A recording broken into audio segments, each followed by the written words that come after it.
আসসালামু আলাইকুম রহমতুল্লাহ। আলহামদুলিল্লাহ, আলহামদুলিল্লাহি রাব্বিল আলামিন, ওয়াসসালাতু ওয়াসসালামু আলা রাসূলিল কারীম ওয়া আলা আলিহি ওয়া সাহবিহি আজমাইন। সমস্ত প্রশংসা আল্লাহ তাআলার জন্য, যে আল্লাহ রাব্বুল আলামিন আজকে এই মুহূর্তে আমাদেরকে সুস্থতা দান করেছেন এবং আল্লাহ রাব্বুল আলামিন কথা বলার তৌফিক দান করেছেন। সে আল্লাহ তাআলার দরবারে লক্ষ কোটি শুকরিয়া আদায় করে বলছি আলহামদুলিল্লাহ। অতঃপর নবীজির উপরে দরুদ ও সালাম পাঠ করছি সাল্লাল্লাহু আলাইহি ওয়াসাল্লাম। সম্মানিত দিনদার মুত্তাকি ঈমানদার বান্দা এবং বন্ধুগণ, আজকে দুনিয়াদারির বিষয়ে সংক্ষেপে একটি আলোচনা করতে চাচ্ছি, যেটি হচ্ছে আমরা দুনিয়ার মধ্যে দুনিয়ার লোভ লালসায় পড়ে আমাদের আল্লাহ রাব্বুল আলামিনের দেওয়া যে হুকুম সেটা আমরা ভুলে যাই। আমাদের কিছু দায়িত্ব রয়েছে পিতামাতার প্রতি, সে দায়িত্ব জ্ঞান আমরা ভুলে যাই। অন্যান্যদের প্রতি যে দায়িত্ব কর্তব্য রয়েছে সেগুলো আমরা ভুলে যাই, নিজের প্রতি দায়িত্ব আমরা ভুলে যাই। আল্লাহ রাসূল সাল্লাল্লাহু আলাইহি ওয়াসাল্লাম ইরশাদ করেছেন, দুনিয়া হচ্ছে সবচাইতে বড় জাদুঘর। হারুত জাদুকর চেয়েও শক্ত জাদুকর। তাই দুনিয়া থেকে আপনাকে আমাকে সকলকেই ফিরে থাকতে হবে। হাদিস শরীফের মধ্যে এসেছে, কিয়ামতের ময়দানে দুনিয়াকে পতাকার দৃষ্টিকটু নির্চক্ষু বিশিষ্টা বৃদ্ধার ন্যায় জনসম্মুখে আনা হইবে। মানুষ যখন তাকে দেখবে তারা বলবে নাউজুবিল্লাহ, এটা চেহারা এত পতাকার, এত প্রতিষ্ঠিত। তখন তাদেরকে বলা হবে এটাই সেই দুনিয়া, যে দুনিয়াকে পাওয়ার জন্য তোমরা মারামারি করতে, পরস্পরের মধ্যে হিংসা পরায়ণ করতে, একে অপরকে হিংসা করতে, হত্যা করতে, রক্তপাত ঘটাতে, ঝগড়া ফেসাদে লিপ্ত হতে, সেটা এই দুনিয়া। সম্মানিত দিনদার মুত্তাকিগণ, তখন দুনিয়াকে সেখান থেকে নিয়ে জাহান্নামের দিকে নিয়ে যাওয়া হবে। তখন দুনিয়া আল্লাহ রাব্বুল আলামিনের কাছে বলবে, হে পরওয়ারদিগার, যারা এতে পূর্বে আমার প্রতি আসক্ত ছিল সেই সমস্ত বন্ধুরা আজ কোথায়? তাদেরকে সঙ্গে করেই আমি জাহান্নামে যাব। তখন বলা হবে ঠিক আছে, তাদেরকে সঙ্গে করেই তুমি নিয়ে যাও। সম্মানিত দিনদার ঈমানদার মুমিন মুমিনাত, আপনার ঈসা আলাইহিস সালামের জামানায় তিনজন পথিক রাস্তা দিয়ে যাচ্ছিলেন। ইতিমধ্যে তারা রাস্তায় পথ চলতে চলতে একটি স্বর্ণ পিণ্ড পেয়ে গেল।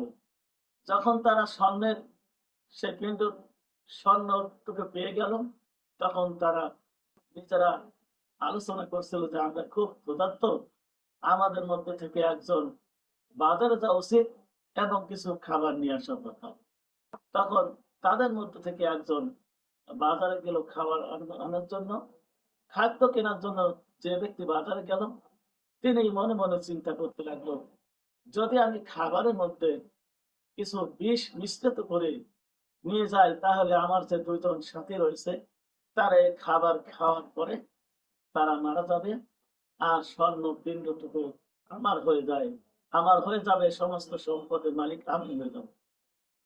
ইতিমধ্যে যে দুই ব্যক্তি স্বর্ণ টুকরা নিয়ে রাস্তায় অপেক্ষায় ছিল, খাদ্যের অপেক্ষায়, তারা দুজনে চিন্তা করলো, আমার যে ব্যক্তি খাবার আনতে গেছে সে আসার সঙ্গে সঙ্গে আমরা দুজন মিলে যদি তাকে হত্যা করে ফেলি, তাহলে এই স্বর্ণ টুকরা আমাদের দুজনের হয়ে যাবে, আমাদের একজন ভাগই কমে যাবে। ইতিমধ্যে উনি যখন খাবার নিয়ে আসলো, আসার সঙ্গে সঙ্গে পরিকল্পনা অনুযায়ী ওই দুই ব্যক্তি তাকে সঙ্গে সঙ্গে হত্যা করে ফেললো। হত্যা করার পরে খাবারটুকু দুইজন মিলে খাওয়া শুরু করল।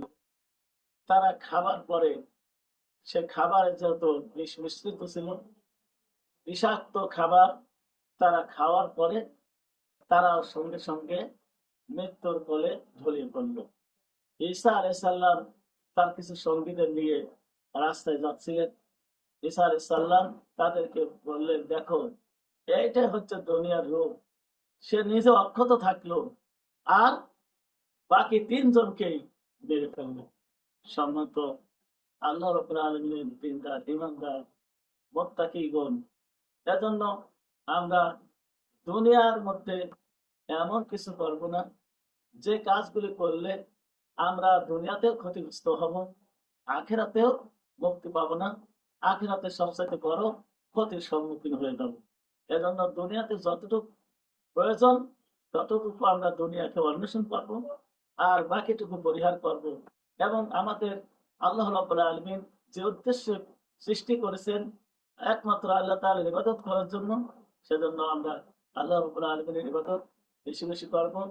দুনিয়ার লোভ লালসা আমরা পরিহার করব এবং যতটুকু প্রয়োজন ততটুকু আমরা পাওয়ার জন্য চেষ্টা করব। আল্লাহ রাব্বুল আলামিন আমাদের জন্য এই দুনিয়ার মহব্বতের চেয়ে বেশি বেশি করে আল্লাহ তাআলার মহব্বত আমাদের অন্তরে, আমাদের দিলে তৈরি করে দেন। আল্লাহ তাআলা যেন আমাদের সেই তৌফিক দান করেন। আমরা সকলেই বলি আমিন।